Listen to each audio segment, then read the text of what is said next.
To help us break down the news tonight, we have University of Kentucky diplomacy professor Gregory Hall. Thank you for dropping in on us and being with us for a few minutes. We appreciate it, sir. Thank you for having me here, Sam. So bring us up to date. We're about 7 years into the civil war in Syria. Where are they at right now in terms of how that country is being governed and the civil war itself?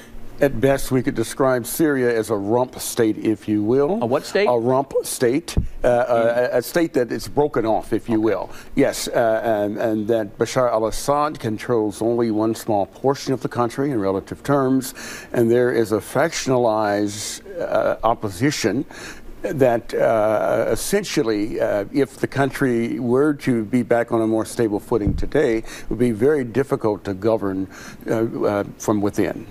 Are there a lot of different factions involved in this whole civil war? A lot of different players in this? And yes, they range from the political to the religious slash demographic, if you will.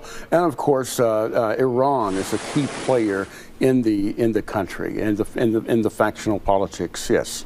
Where does Russia fit in on this? Because you hear often that the United States had to be careful with where they did this missile strike. I think they alerted Russia that this was going to happen the other night. Certainly. Where is Russia on this? Russia is Syria's closest ally. It's been that way since Soviet times, since the father of Hafez al-Assad ruled the country.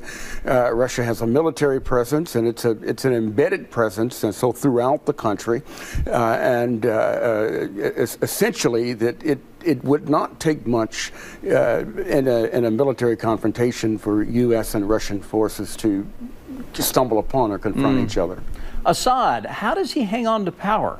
If you just said he has a small part of the country, how is he still in charge, at least of that small part of it? Controls the military apparatus, his sound Russian support, particularly air cover, and President Assad has a loyal base, a declining but still loyal base. What's your take on what Rand Paul said, the senator from Kentucky, that congressional approval was needed for military action, something Mitch McConnell doesn't agree with? Certainly. There's a perennial conflict that exists between the executive and legislative branches over the use of military power and the congressional role. Strong arguments can be made on either side in that way, but this is not America's war, if you will, and it's especially important for the Congress to support the president's moves should there be more of a military approach to this conflict. And very quickly, how important is Syria to the rest of the Middle East? Extremely important. Extremely important. A Syria that is broken up is arguably worse than a Libya or even an Iraq that's broken. Professor, thank you very much for dropping in. We appreciate it from the University of Kentucky. Thank you, sir. Thank you. And you can join the conversation by leaving your comments on WKYT.com or on our Facebook page. Let us know what you think.